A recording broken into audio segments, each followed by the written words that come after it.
Night dinner தாங்க பண்ணிக்கிட்டு இருக்கேன். எத்தனை பேருக்கு இந்த டிஷ் பிடிக்கும்னு சொல்லுங்கள்.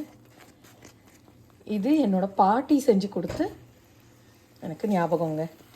இது செய்யும்போது அவங்க ஞாபகம்தான் வருது. இது பேர் மோர்களின்னு சொல்லுவோம். சில பேர் மோர் கூழுன்னு சொல்லுவாங்க, மோர்களின்னு சொல்லுவாங்க.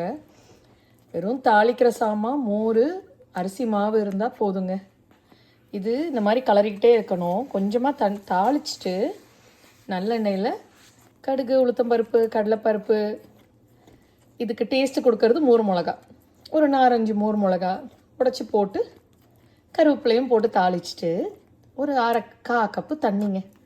தண்ணியை விட்டுட்டு அந்த தண்ணி கொதிக்கும்போது புளிச்ச மோரில் 1 கப்பு மோரில் ஒரு 1/4 கப்பு அரிசி போட்டு கரைச்சி வச்சுக்கணுங்க. நான் கொஞ்சம் ஜாஸ்தியாகவே பண்ணியிருக்கிறேன்.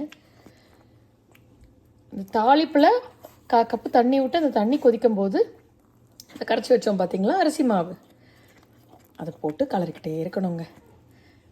இப்போது அடுப்பில் ஒட்டாமல் வரும். தண்ணியை தொட்டு கையில் ஒட்டாமல் இப்படி தொட்டு பார்த்தீங்கன்னா கையில் ஒட்டக்கூடாது.